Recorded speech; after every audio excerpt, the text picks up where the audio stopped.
¿Cómo estás? Buenos días. Pues vaya que está pasando de todo. Imágenes insólitas, Federico. En fin, una situación pues verdaderamente increíble la que se está viviendo en los Estados Unidos, Federico. Represión contra estudiantes y protestan, represión contra académicos y protestan, represión contra instituciones universitarias si permiten las protestas. Eh, bueno, hay de todo y esta revuelta que ahora hay en Los Ángeles, que ha implicado también pues que así como México, pues otros países pues estarán tomando medidas para proteger a sus conciudadanos que están allá en Los Ángeles y posteriormente yo creo que se ampliará a otros estados. ¿Qué te dice, Federico, eso y la respuesta del gobierno mexicano? Mira, eh, le preguntaba yo hace unas horas a un compañero que lleva 20, 25 años trabajando en el área de el condado de Harris, es decir, en Houston.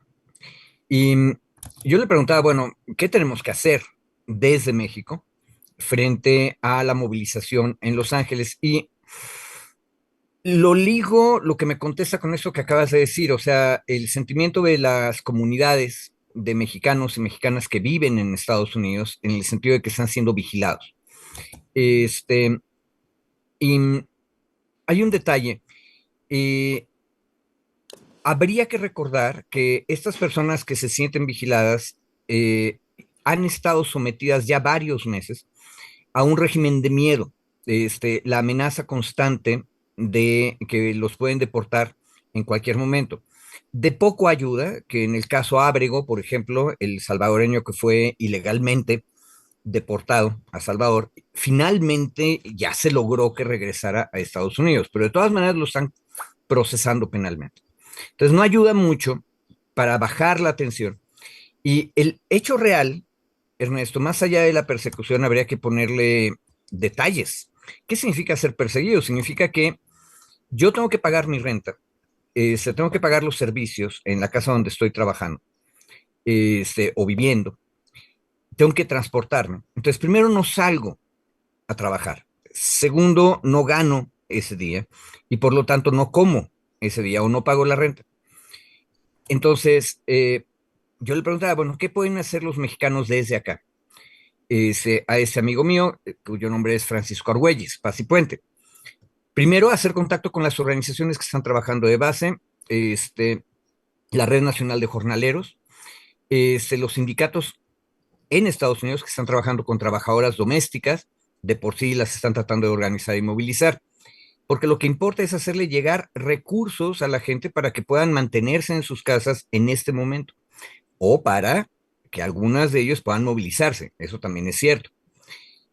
Luego la movilización en Estados Unidos, que tiene un Estado muchísimo más interventor y capaz de reprimir que el nuestro en México, no nos damos cuenta de los esfuerzos que implica esa movilización. Ahora, ¿qué puede hacer el gobierno de México? Lo mismo, hacer contacto con las organizaciones, con la Red Nacional de Jornaleros que yo mencionaba, con los sindicatos que mencioné. Y habría que pensar con seriedad qué es lo que peor puede pasar en el escenario mexicano. Y con eso cierro nada más para terminar de preocuparnos. En el gabinete de Estados Unidos tú tienes un grupo en este tema encabezado por Stephen Miller, que está dentro del Inner Circle de Trump, aunque su mujer es del grupo de Elon Musk. Habrá que ver cómo evoluciona eso. Pero ese Miller trae una agenda anti-inmigrante completamente racista que está haciendo juego, está trabajando en tándem, diríamos, con Steve Bannon, que está fuera de la administración Trump, pero que está pidiendo una política más dura en contra de cualquier tipo de inmigración.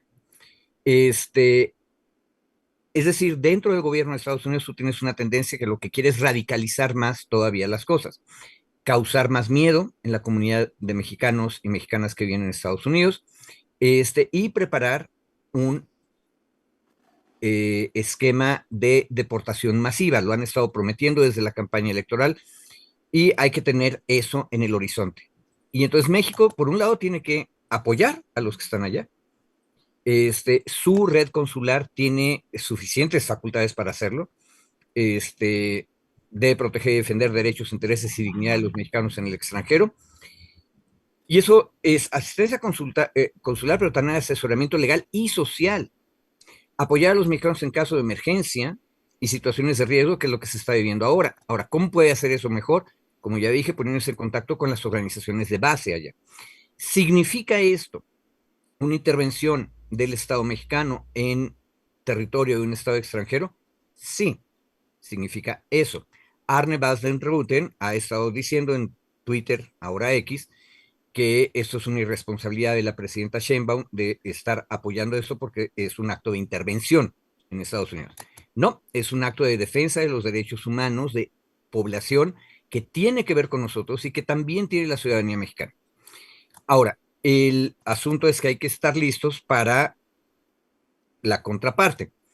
Es en el momento en que estamos hablando de eh, una política de miedo que está implementando la administración Trump, tenemos que tener en el horizonte la posibilidad de un éxodo masivo, inverso, con mexicanos regresando acá y hay que estar listos para eso. Estábamos muy pendientes de ese tema al mero principio de la administración Trump, luego quitamos la atención sobre eso, pero hay que estar pendientes.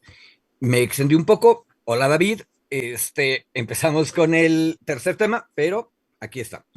Gracias, gracias, mi querido Federico. Llegó el otro Maxi abogado, bendita sea la Virgencita morena y rebelde. Buenos días, David. Buenos días, ¿cómo están? Hoy fue el blanco el color de Ahí no elección, te veo. sin ponernos de acuerdo. Y no, y los tres, mira, también yo traigo blanco, Ahí mira. está, mira. Para una foto así sacamos los tres.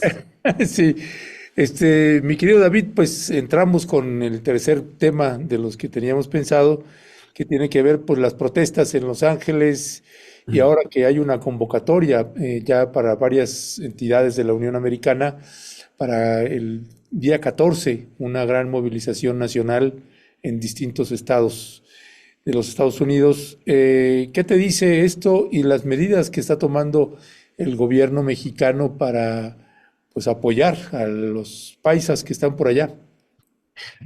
Sí, yo justo cuando estábamos ahora poniendo los temas, les decía que si lo poníamos al final, ¿no? Por el tema de la complejidad, no el tema de lo interesante, me parece que es el tema, ¿no? De la semana, o sea, de estos días, de lo que ha estado pasando.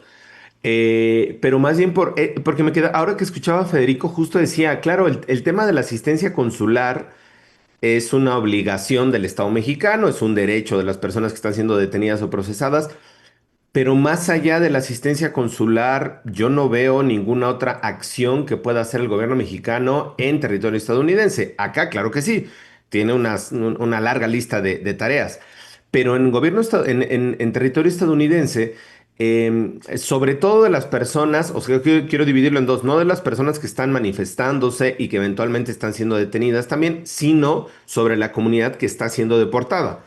Lo que hizo Trump fue estas redadas, yo no sé si masivas, pero sí, redadas, grandes redadas, para detener a personas en centros laborales o en centros de trabajo donde sabía o se tiene conocimiento de que existen personas migrantes y que muchas de ellas pueden tener una condición irregular en el tema de la migración.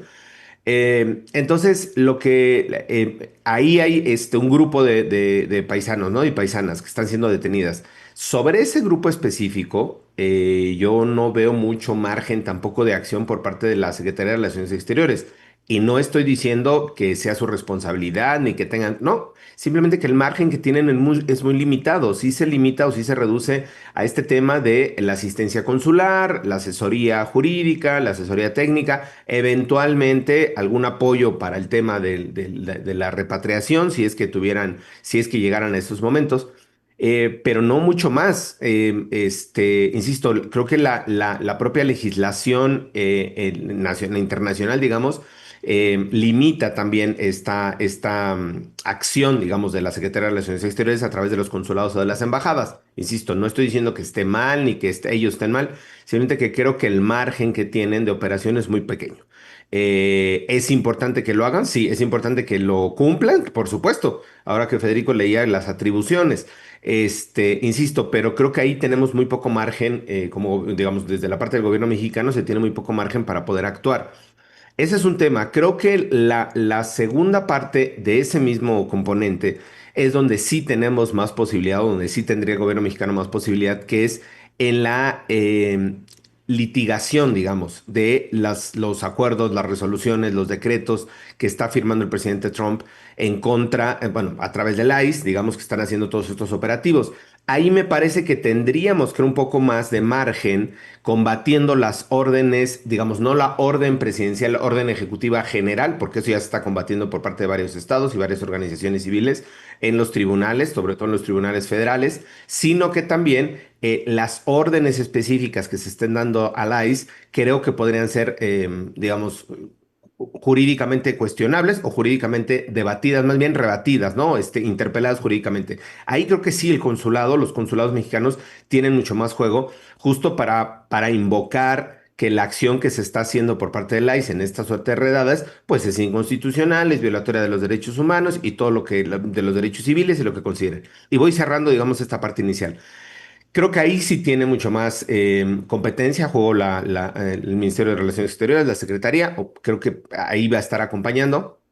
Y el segundo grupo, creo, las personas que están siendo detenidas o las personas que están participando en las manifestaciones y pueden estar siendo detenidas, que ya tienen nacionalidad estadounidense, ahí el tema es más complejo, pero tiene muchísimas más posibilidades de relaciones exteriores, porque tienen doble nacionalidad, algunas o muchas de estas personas que están siendo detenidas tienen doble nacionalidad, entonces les permite ejercer el derecho estadounidense, pero también la protección consular mexicana o la protección consular internacional. En ese grupo creo que sí hay una gran posibilidad de acompañarles y de defenderles. Pero, y cierro, retomo una parte de lo que decía Federico, creo que esta política de miedo de Trump va orillada también a hacer un acto de provocación para que salga este Trump militarista, fuerte, él se impone hasta donde caiga, los militares en la calle, porque es una imagen que le conviene a su propio gobierno, que le conviene a una cierta grupo de población que votó por él.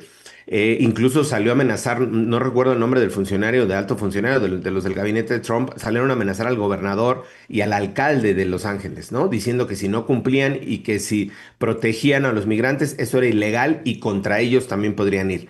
Este discurso creo que es el discurso que a Trump le conviene, a Trump moldea, ¿no? No estoy diciendo que haya moldeado las protestas, sino que se va con esta ola justo para mandar este mensaje militarista de poder, de fuerza, y creo que al final es lo que él puede capitalizar políticamente, ¿no? Y también el enfrentamiento o el enfrentar o el amenazar a gobernadores demócratas, a alcaldes demócratas, que están siendo, bueno, digamos que muestran su apoyo, su solidaridad con la comunidad migrante. Creo que por ahí hay que también hacer el análisis porque estas imágenes de la Guardia Nacional estadounidense, 2.000 elementos rodeando el ICE, creo que justifican esto ya ven cómo son, es una amenaza, los migrantes son la amenaza, ellos son los enemigos, están atacando a las instituciones del Estado. Creo que ese discurso lo sigue preparando Trump y lamentablemente creo que a ver, las protestas van a seguir afortunadamente por la gente que está protestando, tomando conciencia y solidaridad, pero lamentablemente creo que va a haber actos de mayor fuerza, mayor represión por parte de Trump, porque esa es la imagen que busca. Esa es la imagen que está queriendo detonar para recuperar una parte de la popularidad que se ha venido cayendo de enero para acá, pues prácticamente de manera sostenida. Ha venido, no sé cuántos puntos ha bajado, creo que 14 puntos o 15 puntos de enero para acá en 6 meses. Entonces, creo que necesitaba él, en términos políticos, este tipo de imágenes para justificar mucho más su discurso y para salirse un poco de la vorágine económica en la que él mismo se ha metido y que, insisto, le ha quitado, según las encuestas, entre 10 y 15 puntos de popularidad en los últimos 6 meses. Ya, gracias David. Pues sí, es un tema que necesariamente dará mucho de qué hablar, hablando con algunas organizaciones de migrantes allá en los Estados Unidos, en Texas y otros lugares, dicen que de entrada algunos de los comentarios que nos hacían es que como nunca antes, dice el gobierno mexicano, en todos los servicios consulares tendría que estar contratando ejércitos de abogados para defender a los migrantes allá, porque pues es la forma de hacerlo en términos legales. ¿Qué implica en términos de gasto para el gobierno mexicano? Pues yo creo que habrá que valorarlo porque pues las remesas son un punto sustantivo y fundamental y ya llegó el primer reporte de la baja de remesas importante con todas las implicaciones que va a tener en nuestro país. Pasando al siguiente tema, mi querido Federico, salvo que quieras añadir algo más, pues está esto que la exoneración que se dio en el caso de José Luis Abarca. En el caso de José Luis Abarca, el ex presidente municipal de Iguala, vinculado en la desaparición de los normalistas de la Escuela Normal Rural Raúl Isidro Burgos de Ayotzinapa. ¿Qué te dice? ¿Cuál es tu valoración de esta exoneración? ¿Queda fuera de eso? Se mantiene detenido, pero pues es otra vez, perdón, hasta parecemos disco rayado, pero pues hay que ver también cómo integró ahí la Fiscalía General de la República el caso de José Luis Abarca, Federico. Bueno, sí voy a hacer un comentario previo. La Sí. baja en las remesas tiene que ver con la política de terror que la administración Trump le impuso a toda la población mexicana, porque ante la posibilidad de este éxodo masivo de regreso, la gente lo que hace es prepararse, tanto para defenderse legalmente como para dejar de ir a trabajar y poder seguir comiendo y pagando renta. Entonces es muy obvio que las remesas bajen. O sea, la confrontación con la administración Trump ya empezó. Y en ese punto, yo recuerdo la recomendación de mi amigo Argüelles desde Houston es, el Servicio Consular Mexicano tiene que preguntarle a las organizaciones que están trabajando con la población mexicana allá qué es lo que necesitan. Y probablemente una de las cosas que van a necesitar no es nada más la defensa legal, Ernesto, es también colaboración para sostenerse, porque no todos los que están allá trabajando mandan remesas, hay unos que no les alcanzan ni para eso, y esos son los que más van a sufrir cuando no puedan salir a trabajar en medio de la tensión que se ha generado. Es por eso también la presidenta Sheinbaum dijo hoy, no hay que caer en provocaciones. Trump lo que quiere, como dijo David, es manifestarse como fuerte. Esta situación de conflicto con los Estados Unidos ya ocurrió. Y en ese punto sí tengo una divergencia con lo que dice el compañero David. Este no es el momento de estar formalísticamente viendo cuáles son las facultades del Servicio Consular Mexicano. Este es un momento equivalente al de la Segunda Guerra Mundial en Europa, donde los cónsules y las cónsules mexicanas tienen que imaginarse todo lo que pueden hacer, colaborando con las organizaciones de base en los países. Y no nada más porque sean mexicanos, sino porque están violando derechos humanos de todo mundo. Esa es la verdadera lucha universal. Y hay que estar listos a no caer en provocaciones, por un lado, pero por la otra, tampoco dejarse. Con el fascismo no se juega, se le combate de manera inteligente. Sobre lo otro, Perdón, nada más por alusión personal, nada más para comentar. No, yo estoy coincido contigo, Federico. No, o sea, quizá a lo mejor no lo expliqué. O sea, yo decía que el margen legal, formal, es muy limitado, que eso no implicaba que solo hicieran eso, ¿no? O sea, justo más bien mi tema, mi observación era, leyendo legalmente, como dices tú, formalistamente, el margen es muy acotado.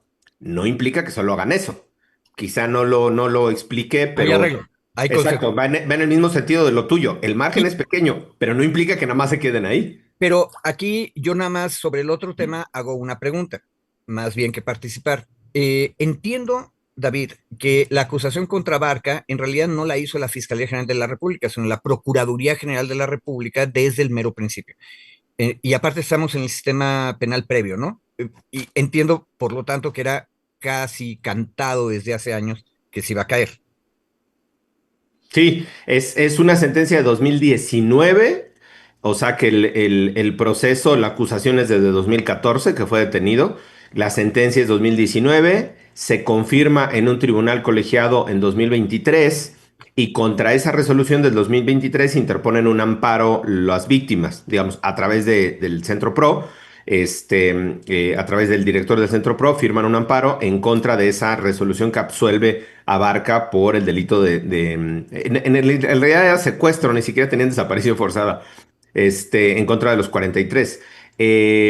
Esta sentencia es la que ahora, la que impugnó, la del 2023, que era ya de un tribunal colegiado federal, porque ya había confirmado la sentencia original 2019, es contra la que se inconforma el Centro Pro y es la que se resuelve la semana pasada. Se le niega la razón al Centro Pro y por lo tanto a los familiares de los 43 y se queda la sentencia firme, digamos, la de la segunda instancia de apelación federal. Ahí sobre esa no impugnó el Ministerio Público porque no podía impugnar esa segunda resolución en segunda instancia y se quedó resuelto el caso definitivamente con esta negación del amparo a la familia, a los familiares de los 43, se queda como cosa juzgada, decimos nosotros, ¿no? Ya firme esta resolución en la que se absolvió a José Luis Abarca, justo pues por la responsabilidad en el tema de la desaparición y bueno, todo lo que ya conocemos en el caso de los 43, ¿no? Ya, ok, entonces nada más, para el caso de José Luis Abarca, ¿con eso lo cerrarían? ¿O hay No, algo? no, preguntaba Federico, a ver, yo creo que en el tema del análisis a mí me parece interesante porque justo como decías, Ernesto, no es que nosotros agarremos de caballito de batalla a la Fiscalía General de la República, a la otrora Procuraduría General de la República, o a como se le llame, ¿no? Sino que lo que nosotros estamos haciendo e intentamos hacer en su bonito espacio es justo hacer el análisis de estos elementos jurídicos. Y una de las bases, yo leía después, ahora en la mañana leía un tweet, bueno, sí, en X, un comentario que ponía el Centro Pro, y que justo el Centro Pro coincidía ahora con tu valoración, Ernesto, y dice, esto se debe a la pésima, deficiente investigación que se hizo desde la Procuraduría General de la República en su momento, entre 2014 y 2015, que sustanció la investigación, 2014 principalmente, y que es con la que se fue a la acusación, digamos, en contra de José Luis Abarca y de su esposa. Uno de los antecedentes que hay que tomar en cuenta aquí es que también los tribunales colegiados de Tamaulipas, no recuerdo exactamente si fue el primero o el segundo, que ya había declarado y que ordenó la liberación de varios de los responsables señalados o vinculados con Guerreros Unidos ante la premisa de que la Procuraduría General de la República ni siquiera había logrado probar la existencia de Guerreros Unidos. A ellos se les acusaba de delincuencia organizada. Recordemos que delincuencia organizada no es un delito per se, sino es una modalidad que aglutina o que integra en la comisión de varios otros delitos.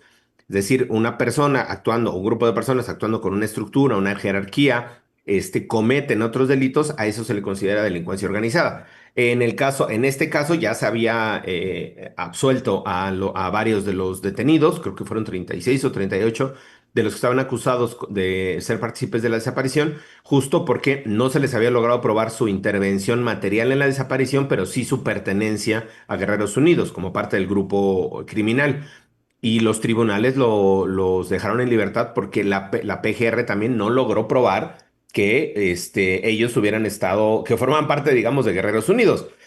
Alguien Eh, podrá decir que qué absurdo es, pero David, sí, sí. pero una pregunta ahí. Entiendo también que uno de esos dos tribunales de Tamaulipas le ordenó a la Procuraduría General de la República, ahora Fiscalía General de la República, realizar una investigación con mayores profundidades, incluso utilizando materiales que estaban disponibles de parte de la Comisión Nacional de Derechos Humanos.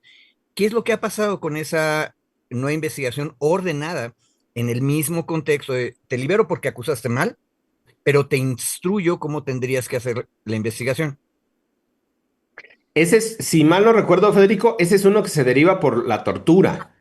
Por Efectivamente. cuan- Cuando se determina la tortura de varios de estos personajes también que habían sido detenidos, este tribunal, igual uno de los tribunales de Tamaulipas, digamos, reconoce los actos de tortura, reconoce que hay actos de investigación derivados de la tortura, y ahí es donde le dice a la PGR, oye, perdón, no puedes tomar en cuenta todos estos elementos que son derivados de la tortura porque tuvieron tortura, tienen que salir libres porque eso afectó el debido proceso, el bla, bla, bla, todo, digamos, el conjunto de derechos, ¿no? Relacionados con el proceso mismo.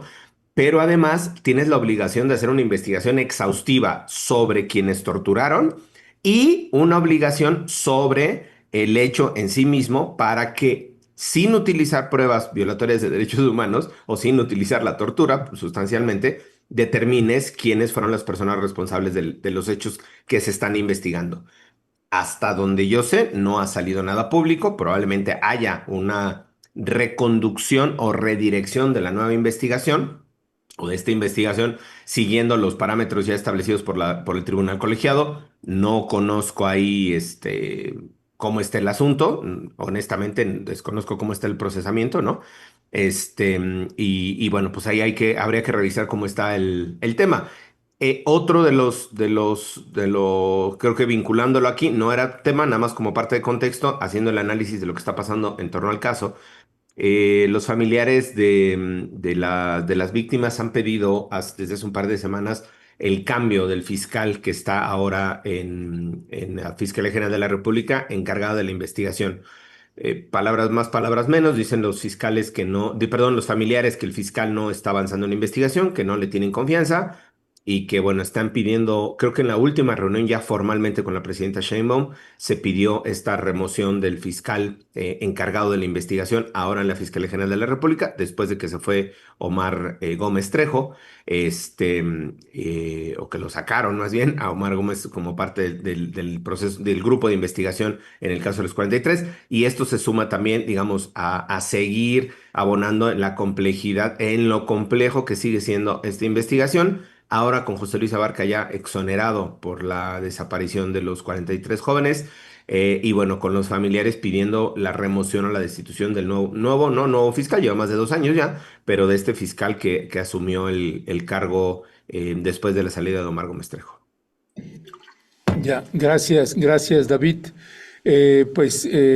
Salvo que quieran añadir algo más al respecto, pues iríamos también ahora con el tema del desistimiento que hizo la Corte de los Estados Unidos a esta demanda que había presentado el gobierno desde entonces, desde que estaba Andrés Manuel López Obrador y Marcelo Ebrard como canciller, y después ya con la continuidad que se le dio con el secretario de Relaciones Exteriores.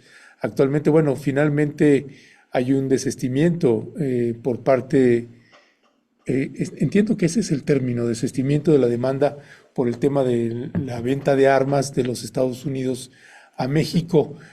¿Cuál es tu valoración? ¿A quién le toca ahorita? ¿Federico? Federico.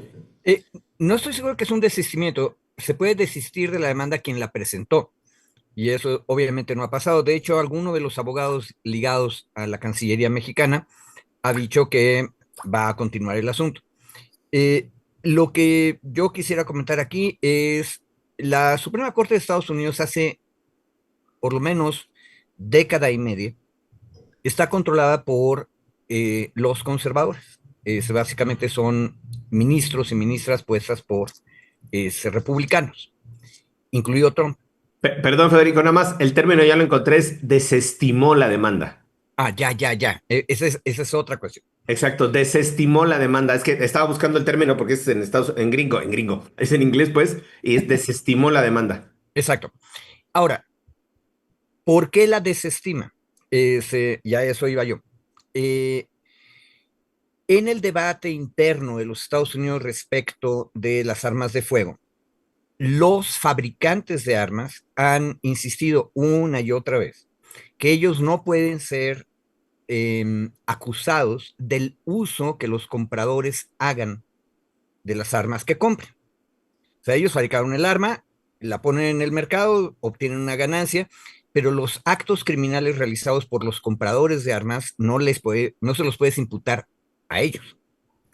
Esto es una cosa que ganó la derecha hace mucho tiempo, pero estado por estado la han ido perdiendo poco a poco en el sentido de que muchos estados empezaron a poner restricciones de cómo vendes las armas. Las sacas de tu fábrica y luego cómo las vendes. Entonces, no es legítimo, por ejemplo, que tú pongas escopetas o rifles como premios cuando alguien compra una casa de campaña, ¿sí? Que eso se hacía en muchos estados de manera normal en grandes tiendas departamentales, como Walmart. O sea, vas, compras una tienda de campaña y de regalo te dan una escopeta. Este, ese tipo de cosas sí se empezaron a regular en cada estado y han ido perdiendo a nivel estatal los fabricantes de armas. Pero hay una ley federal promovida por la derecha a nivel federal que les quitó la responsabilidad. Específicamente dijo, tú no puedes acusar al fabricante de armas de lo que ocurra con el arma una vez que ellos la produjeron y la vendieron en el mercado. Y con base a esa regla es que la Suprema Corte conservadora desestima. ¿Por qué? Porque la demanda lo que está diciendo es, tú fabricante eres responsable de que se haya exportado ilegalmente a México el arma que tú produciste. Entonces, por eso la desestiman.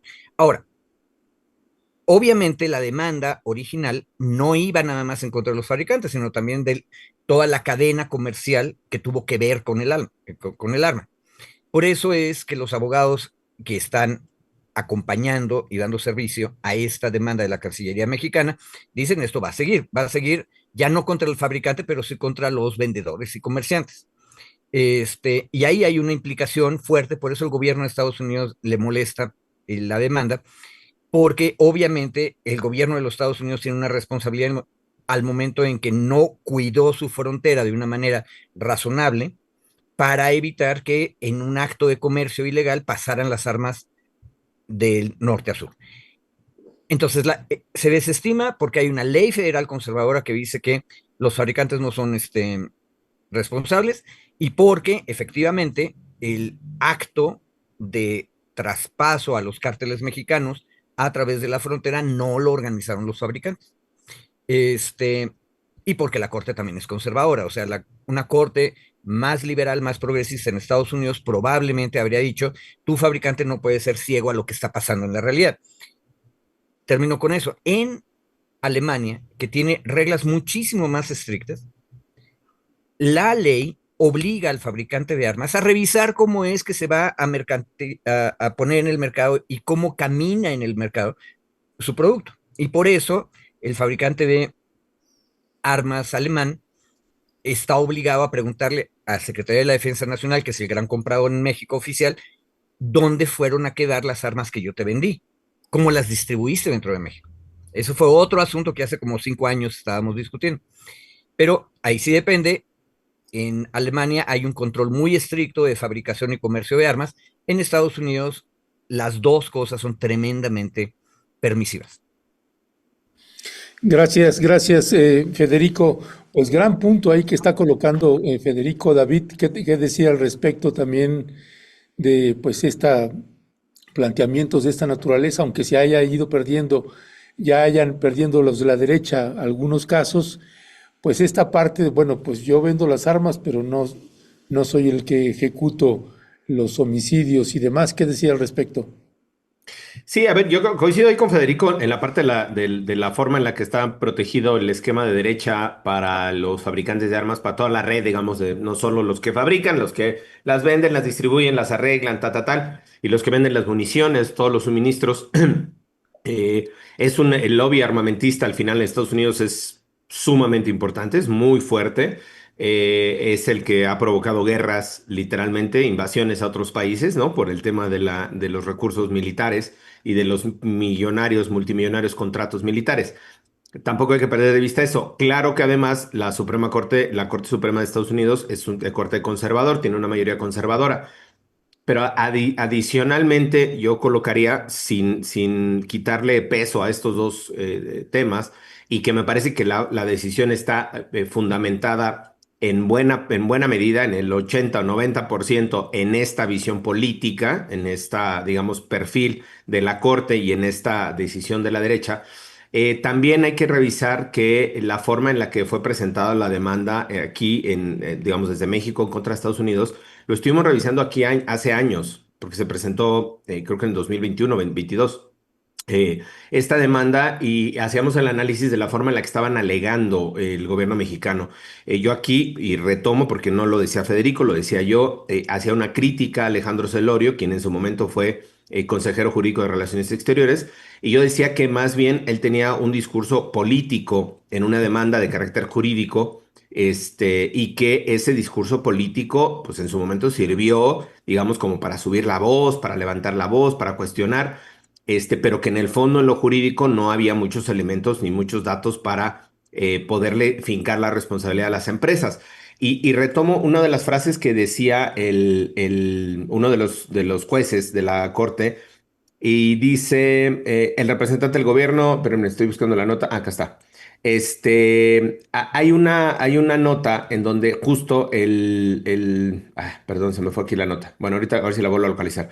Hay una frase que hace uno de los jueces en donde dice que el gobierno mexicano, aquí está, la magistrada Elena Kogan dice, y aquí cito, la demanda de México no alega de forma plausible, o sea, es decir, de forma probada, que los fabricantes demandados hayan ayudado o instigado la venta ilegal de armas de fuego por parte de los traficantes de armas o traficantes mexicanos. Y termino la cita. Creo que aquí uno de estos puntos que tenemos no que analizar, insisto, comparto con Federico que la Corte es de derecha, conservadora tal, pero en esta parte de los elementos jurídicos, a mí, por ejemplo, me sorprendió que fuera por unanimidad, porque incluso aunque hay magistrados, jueces de la Corte Suprema que no son conservadores, que no están, digamos, de esta ala, que pueden ser un ala tampoco liberal, pero sí un ala un poco más progresista, también hayan desestimado la demanda del gobierno mexicano. Es decir, no solo fue el bloque conservador, el bloque de derecha, sino también los jueces y los magistrados, los jueces que están y las juezas que no son de este bloque de derecha. Por eso digo, creo que la parte jurídica también, el gobierno mexicano, y me remito a la presentación de la demanda por parte del ex consejero de Relaciones Exteriores, no tenía muchos elementos jurídicos para poder hacer esta vinculación, esta imputación. Ahora bien, creo que el gobierno mexicano, así como lo anunció, va a seguir dando la batalla. No, eso no hay, por supuesto que no se puede quitar el dedo del renglón.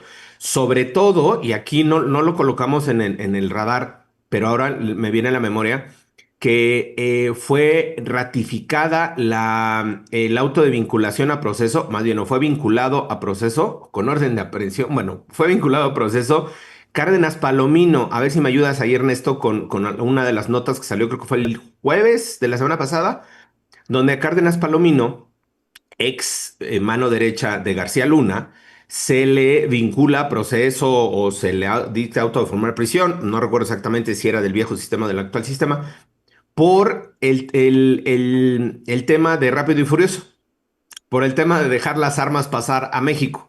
Se le atribuye una responsabilidad por parte de la PGR de que él tenía conocimiento del operativo, tuvo conocimiento del operativo y lo permitió. Ahí se le vincula apenas, que insisto, creo que fue el jueves, miércoles de la semana pasada, a Cárdenas Palomino se le vincula. Entonces, creo que ahí hay un hilo desde el cual el gobierno mexicano tiene que agarrarse fuertemente. Está procesando ya a un servidor público de primer nivel o digamos del segundo nivel por el tema del tráfico ilegal de armas y la permisividad que se tuvo para el ingreso de armas. Claro que consistentemente o conscientemente tendría que manifestar eso y seguir la lucha a nivel estatal, a nivel local en los Estados Unidos. No en esta demanda que ya vimos que fue desestimada, que era una demanda muchísimo más grande por miles de millones de dólares. Estoy buscando la cifra, creo que eran 1.200 millones de dólares o una cosa así estaba pidiendo el gobierno mexicano como una forma de, digamos, de sanción para los fabricantes de las armas. No se logró, pero aquí creo que es muy importante el paso que se da aquí en México. Y yo no sé si también fue las coincidencias están, no se dan. Creo que el paso que se da en México para fincar la responsabilidad por lo de Rápido y Furioso, dejar las armas pasar, en contra de Cárdenas Palomino, que es uno de los personajes que están presos ya. Creo que va en este mismo sentido que decía Federico, ¿no? No solo la batalla se va a quedar en esta demanda que fue ya desestimada porque no había elementos jurídicos, además de las valoraciones políticas que hizo la Corte, y creo que la batalla se traslada ahora a lo local, en la forma en la que están ingresando las armas o permitiendo el ingreso de las armas a México, y creo que ese es una buena noticia que la PGR, la FGR, perdón, ahora haya logrado acreditar, cuando menos de manera presuntiva, diríamos los abogados, que Cárdenas Palomino tuvo conocimiento y permitió el operativo en territorio mexicano. Wow, no sabía que era, no había visto que era por lo de Rápido y Furioso. Pues ahí está una de las notas de la revista Proceso, muy bueno. Y aquí, pues, ahora sí que como aparece, no recuerdo el nombre de este funcionario que pone lo de las gasolineras, que si la más cara, la más barata, y ¡pim! Le pone una palomita cuando algo está bien. Pues parece ser que aquí por lo menos algo logró la Fiscalía General de la República. ¿Qué decir ahí también, Federico, sobre esto que comenta David?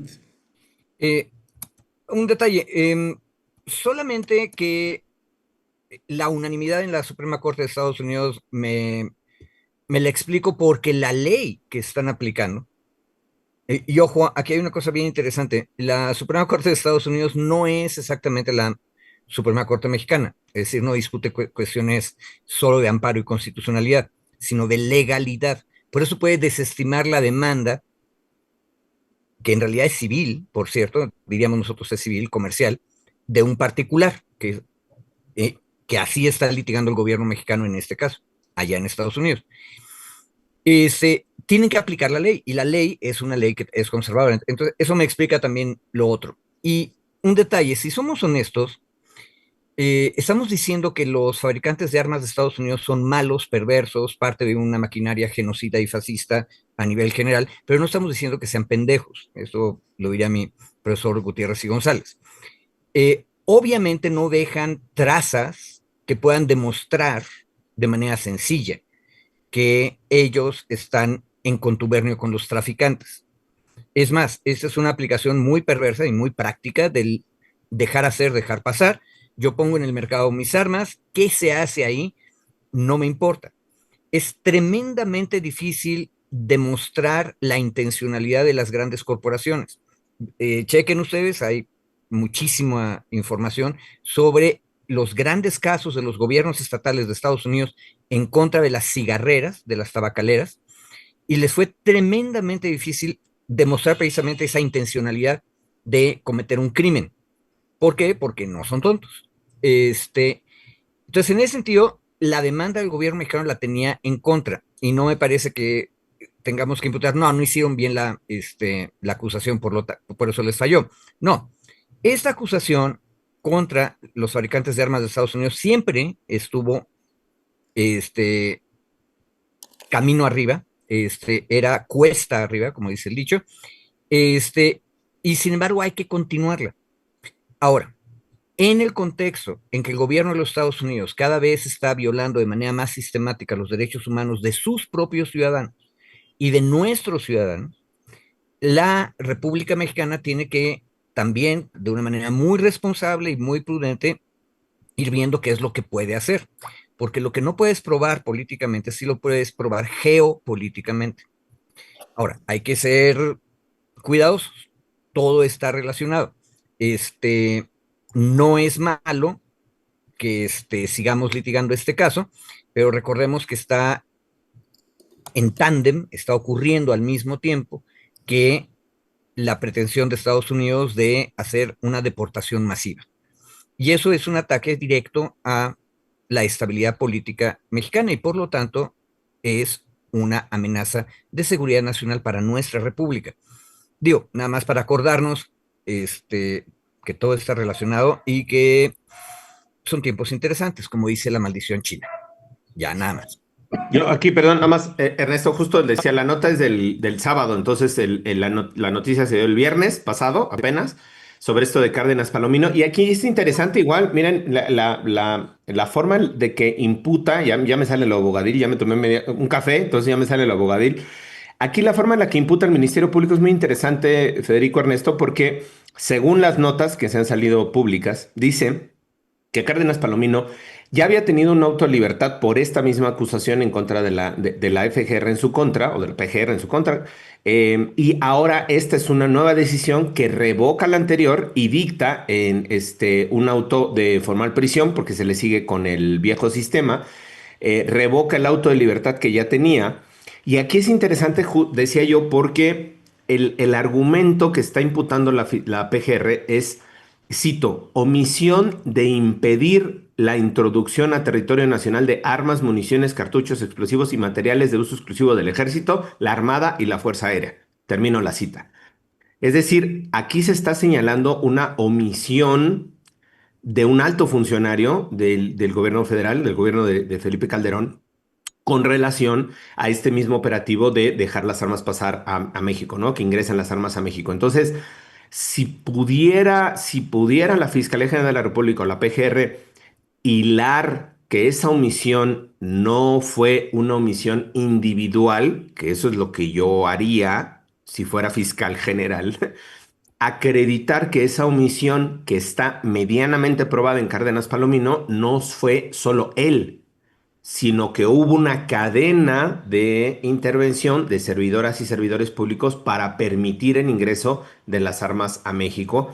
Ese me parece que sería un gran hit para la Fiscalía General de la República. Como dice Ernesto, en este momento tuvo palomita, logró revertir esa decisión de auto de libertad, ahora convertirla en auto de formal prisión. Habría que ver cómo se sostiene, se sustenta. Ya saben que hay que darle seguimiento a todos estos casos que comentamos acá, pero me parece que es importante, insisto, esta omisión. Y ahí sí es correlacionada, y decía yo, la intentaba correlacionar con lo que sucede en Estados Unidos, porque no solo, creo que el mensaje político también es, no solo estamos esperando a que la Corte estadounidense resuelva o haga su trabajo, aquí también hay que hacer la chamba, aquí también toca hacer las investigaciones, y creo que es una buena noticia. Yo la dejaré hasta ahí, ¿no? Es una buena noticia, insisto, sobre todo pensando que este operativo fue, pues, de los más cuestionados, de los más criticados. Hubo dos momentos distintos. El primero fue dejar las armas pasar y luego Rápido y Furioso. Aquí entiendo, según las notas periodísticas, que se le está imputando la responsabilidad por la segunda parte del operativo, Rápido y Furioso, y no por la primera de dejar las armas pasar. Pero bueno, insisto, aquí hay que revisarla y ver. Yo ahí sí, nada más con el punto que decía Federico, me parece que sí, vuelvo a diferir. Creo que los argumentos jurídicos que se dieron a conocer cuando se presenta la demanda por parte del gobierno mexicano, por parte de la Consejería Jurídica, eran argumentos bastante débiles. Insisto, no demerito todo el tema político que dice Federico, la ley en la cual se están sustentando, sobre todo que además es una ley que exonera de responsabilidad a las empresas fabricantes, casi, casi así se llama la ley. No tengo el dato aquí, lo había visto hace ratito, era una ley de no responsabilidad para las empresas fabricantes, una cosa así se llama la ley. Y justo pensar que una demanda de este tipo presentada en Estados Unidos cuando ya existía una ley que es de 2005, por cierto, esa ley, de no responsabilidad de las empresas, presentarla en ese marco legal, digamos, en Estados Unidos, sabía o se sabía que era una demanda que iba a ser desestimada y que iba a ser rechazada en todas las instancias judiciales que tuvieran que ver, hasta llegar a la Suprema Corte, como fue, y fue desestimada completamente. Entonces creo que ahí sí también es un matiz, Eh, no solo cargarlo al tema de la decisión política, que coincido con Federico, pero me parece que también hay que hacer una autocrítica de decir que los argumentos con los cuales se estaba sustentando lo que se dio a conocer por parte de Relaciones Exteriores era argumentación bastante débil, pensando que había incluso una ley ya que protegía a las propias empresas, ¿no? Ya, gracias David y gracias Federico. Pues se nos fue el tiempo, ya son las 11. Nada más les pediría ahí si le podemos dedicar en total unos 5 minutos para poder entrar ya a la siguiente entrevista con el tema de, pues esto que proponías, Federico, también de este artículo también de Ricardo Rafael con respecto del caso Wallace. El ministro de la Suprema Corte de Justicia de la Nación pues propone amparar y liberar de inmediato a implicada en el caso Wallace, es como titula el artículo del diario Milenio, y es esta, señala también Ricardo Rafael, pues cómo este ministro Ortiz Mena propone a la Suprema Corte otorgar un amparo liso y llano y ordenar inmediata liberación de Juana Hilda González Lomelí, y por consiguiente también ese fallo, en el caso de darse positivo y otorgar el amparo, pues tendría más implicaciones para otros casos, como el caso de Brenda Quevedo, que recientemente la acabamos de entrevistar con una historia tremenda, tremenda de Brenda Quevedo. ¿Qué decía al respecto, Federico? Que no tienen vergüenza los ministros conservadores. Nada más acuérdese la audiencia que Ricardo Rafael nos reportó el caso de Hilda. Se pide que sea traído por una de las salas de la Suprema Corte en el año 2022, es decir, hace 3 años, de hecho a principios del año. Y ahí saltó el escándalo de que uno de los primeros denunciantes en contra de las víctimas de la señora Miranda de Wallace era un pariente político de Miranda de Wallace, pero que había hecho su carrera judicial y en ese momento, 2022, era secretario de Estudio y Cuenta, ni más ni menos que de la ministra Norma Piña, que estaba en la sala a donde iba a traerse el caso. Bueno, eso fue un escándalo. El asunto finalmente fue atraído, pero el individuo que está en una obvia material conflicto de interés en el asunto, sigue ahí durante todo el año 2022 y va a seguir al lado de Norma Piña cuando Norma Piña es nombrada presidenta de la Corte. Otra vez Ricardo Rafael hizo el escándalo de cómo es posible que este tipo siga al lado de Norma Piña, ahora que Norma Piña es la presidenta de la Corte, principios de 2023. En ese contexto, ese individuo finalmente sale, no sale del Poder Judicial. Como es de carrera judicial, se va a prestar sus servicios en otro lado. Pero esto es principios de 2023. 2024, 2025, estamos a mitad de 2025, son 2 años y medio. Y los elementos que había presentado Defensoría Pública de Oficio Federal, que estaba al mando en ese momento, al principio, de Netzaí Sandoval, desde el año 2022 eran suficientes para que esto que ahorita Ortiz Mena está proponiendo se hubiera hecho de inmediato y no se hizo. Y un detalle, Ortiz Mena sí tuvo tiempo, y esto es un argumento político, ya lo sé, pero hay que decirlo, tuvo tiempo de ir a Harvard, burlarse de la reforma judicial y luego regresar acá y hasta ahorita hace eso. Piense la audiencia que por mientras Hilda siguió en prisión y que aparte seguirán en prisión las otras víctimas de Miranda de Wallace, porque todavía falta que si esto se aprueba, el asunto tenga sus formalistas implicaciones para todos los demás asuntos. Esto es una vergüenza. O sea, qué bueno que dimos el siguiente paso y qué horrible que lo vimos 3 años después, ¿no? Gracias, gracias, Federico. David, también sobre este punto, y te preguntaría también en términos, si es que sabes sobre esta parte, ¿cuál es el procedimiento que sigue en el caso de que el fallo sea en favor y se concede el amparo, se otorga la libertad de Juana Hilda? ¿Cuál es el proceso que sigue para los demás casos? ¿Cómo para los demás casos? No entendí la Sí, pregunta. por ejemplo, ¿Me puede repetir la pregunta? está el caso de Brenda Quevedo, están los otros que además son imputados en algunos casos, como el de Juana Hilda y el de Brenda Quevedo, tienen una misma imputación, los otros tienen otras imputaciones, pero se habla o se ha planteado de que si se da el fallo en favor, pues esto implicaría que tendría que aplicarse también para los otros casos. Y te pregunto ahí cuál es el procedimiento en esa parte. No, bueno, ahí nada más es, recordemos que los procedimientos son individualísimos. Entonces, La resolución que va a tener impacto, obviamente, en el proceso de Juana Hilda va a tener un impacto en su caso en lo concreto.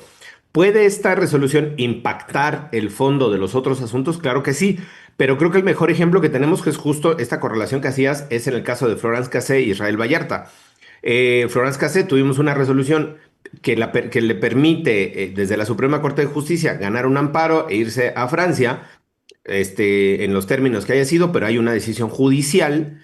Y esa misma decisión judicial que invalida las pruebas, que reconoce que la detención fue una fabricación para hacer un montaje, con los montajes, pero esa decisión que se tomó hace, ¿qué les gusta? ¿10 años más? Porque fue con Calderón, o sea, son 6 y 6, 12, 14 años, 13 o 14 años, no ha tenido un impacto positivo en el caso de Israel Vallarta. Es decir, esa misma decisión que tuvo que haber tenido un impacto positivo 14, 13, 14 años después, no ha impactado de forma positiva a Israel Vallarta. Incluso, y aquí nos salimos del tema, pero nada más era, incluso recordemos que el fiscal Hertz Manero en alguna de las conferencias matutinas de hace como 2 semanas dijo que la detención de Vallarta había sido un montaje. Y entonces un periodista le dijo, bueno, ¿y si es un montaje, por qué lo siguen acusando? O sea, ¿por qué sostienen la acusación? Y entonces él dijo, no, porque nosotros ya acusamos y ese es tema del Poder Judicial. Perdón, pero el señor sabe que quien sostiene la acusación es el Ministerio Público. El Ministerio Público en cualquier momento del proceso puede desistirse de la acusación y decirle, yo llevo 14 años acusando a este sujeto, pero me di cuenta que fue una fabricación y voy para atrás. Me desisto de la acusación. Por eso Federico hacía la diferencia inicial entre desistimiento y Esa estimación. desestimación, que era, ¿no? Dos terminajos jurídicos. Entonces ahí el Ministerio Público podía haberse desistido en cualquier momento de la acusación que tiene en contra de Israel Vallarta. Le preguntan entonces a Hertz, si usted ya reconoció que esto es una no fabricación, pero es un montaje, la detención y todo lo que ocurrió en torno a la detención, ¿por qué sostienen la acusación en contra de Israel Vallarta? Y entonces su salida fácil es, no, es el Poder Judicial. El Poder Judicial corrupto, el Poder Judicial no sé cuál, pues ya saben todo este perorata, pero el fiscal no asume. Y aquí me parece que tiene que ver otra vez. Es un caso que llega a la Suprema Corte que tendría que tener un impacto en el resto de los coacusados, que no necesariamente lo va a tener de forma inmediata. Pues imaginemos si en el caso de Israel llevan 13 o 14 años y no se ha logrado que el beneficio o el criterio jurídico que impactó y que benefició a Florence Cassé se aplique en el caso de Israel, pues aquí pensar que la decisión va a tener un impacto directo en los otros asuntos me parece un poco complicado, ¿no? No es una que esté de fatalista, como generalmente estoy, ¿no? Pero sí me parece complicado que vaya a tener un impacto inmediato. Creo que, y lo comentamos en el chat, Ernesto, creo que sería muy interesante escuchar o leer qué es lo que opina Ricardo Rafael Justo, porque es al que ha dado seguimiento, el que nos ha mantenido informados sobre los detalles de este caso, y sobre todo, pues porque sigue rondando, ya no en Ricardo Rafael, sino en una buena parte del ideario colectivo, de esta idea de si Miranda de Wallace, la señora Isabel Miranda de Wallace, murió o no, si se escondió o no, si se cambió de identidad o no, digamos, porque todo está o todo gira en torno a este caso complejo, un caso difícil, pero un caso además turbio, ¿no? Desde los primeros momentos hasta ahora que estamos viendo que pues se torturó a las personas para que la entonces PGR pudiera probar o pudiera mantener vinculados a proceso o con orden de formar prisión a algunas de estas personas, ¿no? Creo que es importante hacer toda la revisión en el conjunto, digamos, ¿no? Todo el proceso.